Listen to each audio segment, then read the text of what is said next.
Hi, welcome back again to the advanced series of Artificial Intelligence and Machine Learning। मैं Karan Arora, founder and CEO Aitronic solutions, आप सभी का स्वागत करता हूं।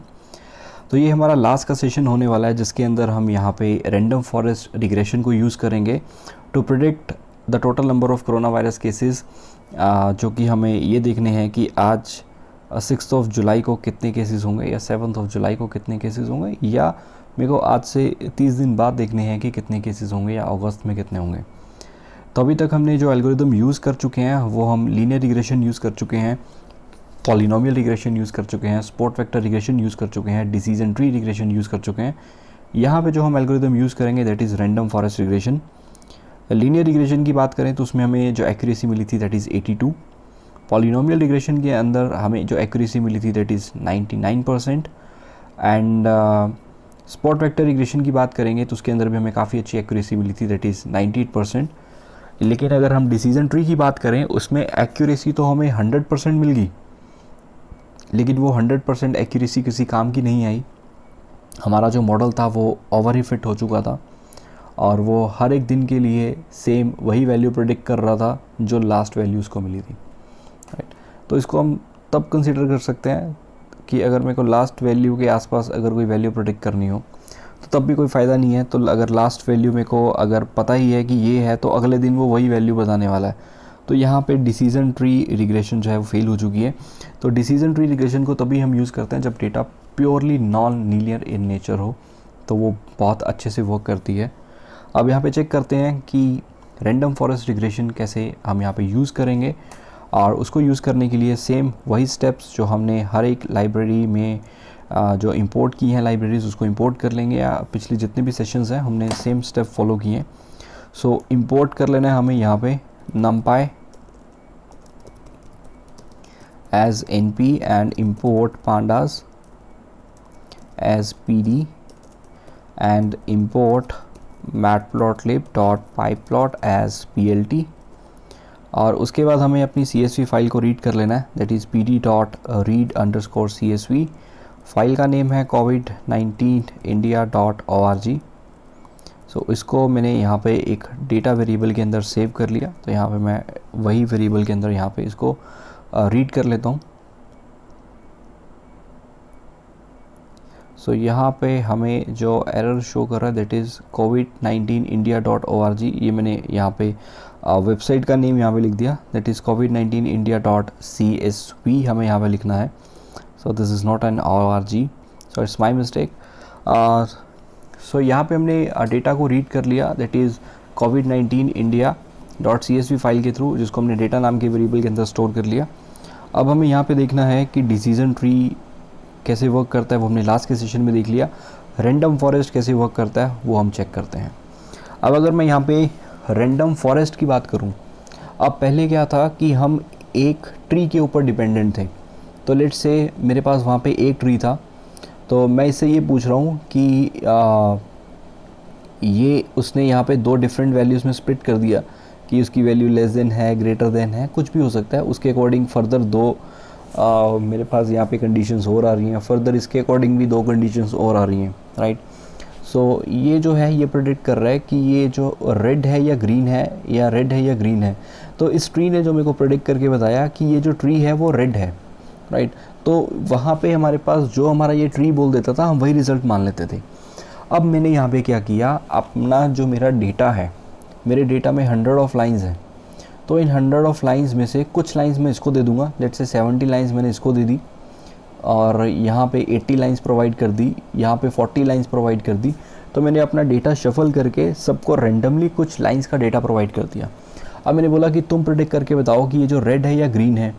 ऐसी ये प्रेडिक्ट करके बताएगा कि ये रेड है या ग्रीन है, ऐसी ये प्रेडिक्ट करके बताएगा कि ये रेड है या ग्रीन है। तो लेट्स से फर्स्ट ट्री ने प्रेडिक्ट कर दिया कि ये रेड है, सेकंड ट्री ने प्रेडिक्ट कर दिया कि ये ग्रीन है, और थर्ड ट्री ने प्रेडिक्ट कर दिया कि रेड है। अब मेजॉरिटी क्या बोलती है, दो ट्रीज बोल रहे हैं कि ये जो है आंसर जो है ये रेड है, तो हमारा जो आंसर होगा वो रेड हो जाएगा। ये होगा in case of classification. But अगर रिग्रेशन की केस की बात करेंगे तो उसमें यहाँ पे ये कुछ एवरेज वैल्यू प्रोवाइड करेगा। सो लेट्स से इसने वैल्यू दे दी मेरे को 10, इसने वैल्यू दे दी मेरे को 20, और इसने वैल्यू दे दी मेरे को 30। तो हमें इन सभी का जो एवरेज मिलती है वो हम वैल्यूज़ यहाँ से उठा के पास कर देंगे। So that is the case of regression. अब इसको प्रैक्टिकली कैसे इम्प्लीमेंट करना है वो हम यहाँ पे चेक करेंगे। मतलब पहले जो हम एक ट्री से पूछ रहे थे, अब मैं यहाँ से 3 ट्री से पूछ रहा हूँ। और एक्चुअल में जब हम रैंडम फॉरेस्ट को यूज़ करते हैं वहाँ पे हम 1 या 2 या 3 ट्रीज़ को यूज़ नहीं करते। हम जो मिनिमम ट्रीज़ जो बाय डिफ़ॉल्ट एल्गोरिदम के अंदर सेट होते हैं वो 300 ट्रीज़ होते हैं। तो हम अपने 300 ट्रीज़ से पूछेंगे तुम बताओ कि तुम क्या बोलते हो। तो 300 ट्रीज़ जो है डिफरेंट वैल्यू प्रोवाइड करेंगे, उसके अकॉर्डिंग हमें प्रेडिक्ट करना है कि इसकी जो एग्जैक्ट वैल्यू होनी चाहिए वो क्या होनी चाहिए। तो यहाँ पे भी हमें अपने डेटा को फ़िल्टर कर लेना है। तो उसको फ़िल्टर करने के लिए data of current state, so current status मेरे को यहाँ पे चेक करना है, which must be equals to hospitalised. So we can pass as it is this data as a index to our variable called data। और इसके according मेरे को अपने डेटा को ग्रुप बाय कर देना है month wise and day wise. So month और डे के अकॉर्डिंग हमें यहाँ पे कैलकुलेट करने हैं total number of cases. So num cases को यहाँ पे हमें सम कर देना है, तो जिससे हमें डे वाइज और मंथ वाइज ये पता चल जाएगा कि हर मंथ में कितने केसेस आ रहे हैं।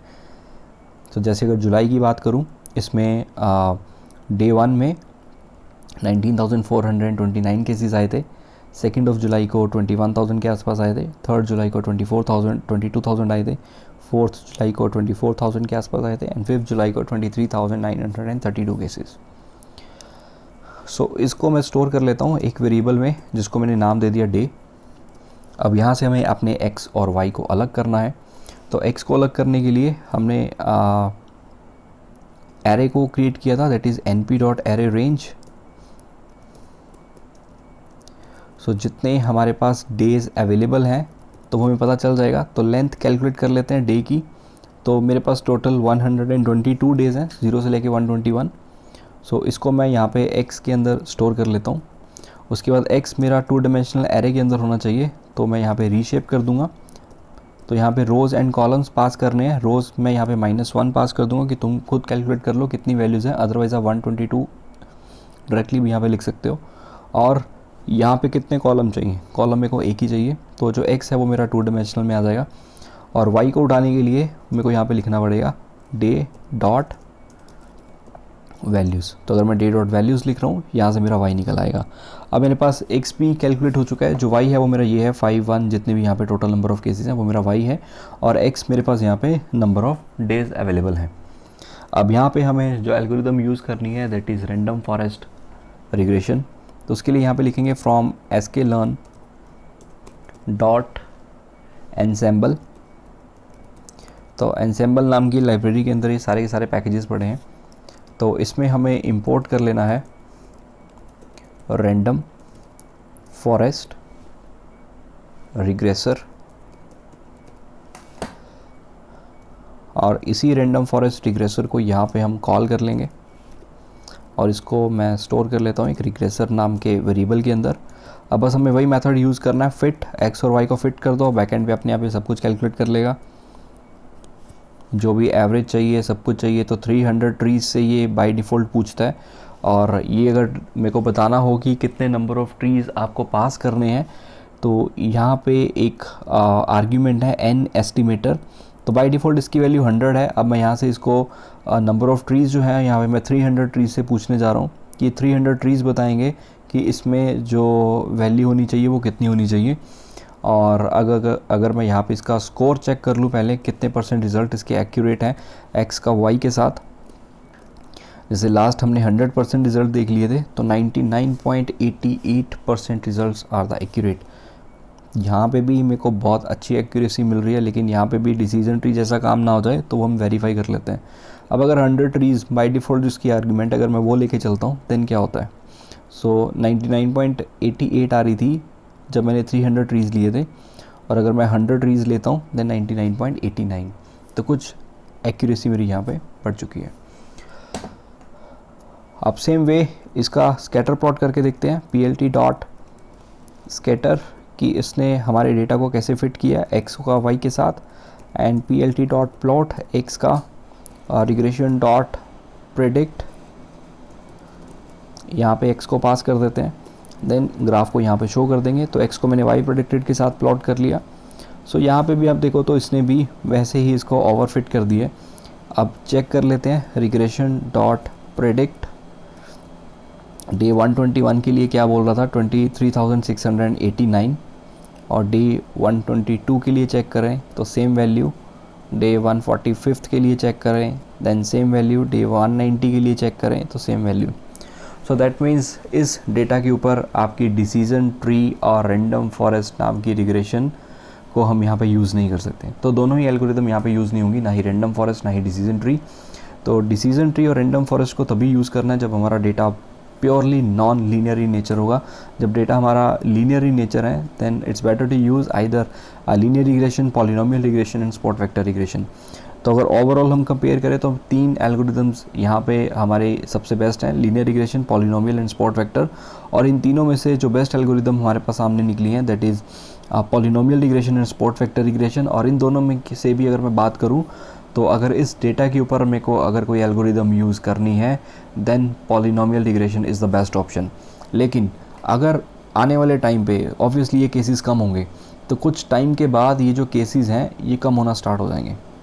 तो उस टाइम पे अगर इस तरह का कर्व हो तो हमें कौन सी एल्गोरिदम यूज़ करनी चाहिए, that is spot vector regression, क्योंकि RBF कर्नल का ग्राफ इस तरह से आता है। सो आफ्टर सम टाइम हम अपनी एल्गोरिदम को चेंज कर देंगे। अभी के लिए एट प्रेजेंट टाइम हम यूज़ कर सकते हैं polynomial regression, but after some time let's say next month अगर सब कुछ सेट हो जाता है देन हम यूज़ करेंगे वहाँ पे स्पॉट वेक्टर रिग्रेशन, और उसके अंदर जो कर्नल यूज़ करेंगे that is RBF। So hope ये सारे कॉन्सेप्ट्स आपको क्लियर हो चुके होंगे। पूरी की पूरी कोरोना वायरस की जो केस स्टडी है वो मैंने यहाँ पे आपके साथ डिस्कस कर दी।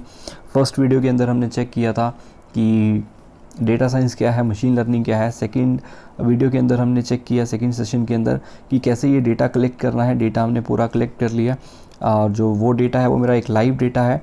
और ऐसे ही हमने जब थर्ड सेशन के अंदर चेक किया जिसके अंदर हमने पूरी data analysis, data cleaning and data visualisation को चेक किया था। फोर्थ सेशन से हमारी मशीन लर्निंग स्टार्ट हो गई थी जहाँ पे हमने लीनियर रिग्रेशन को यूज़ किया। नेक्स्ट सेशन में polynomial, then support vector, then decision tree, और ये जो हमारा लास्ट सेशन था इस सीरीज़ का जिसके अंदर हमने रैंडम फॉरेस्ट रिग्रेशन को यूज़ किया, जो कि रिजल्ट्स तो आपको बेटर प्रोवाइड कर रहे हैं लेकिन प्रेडिक्शन बेटर नहीं है। तो इन दोनों को हम यूज़ नहीं करेंगे क्योंकि ये तब यूज़ करते हैं जब data non linear in nature हो।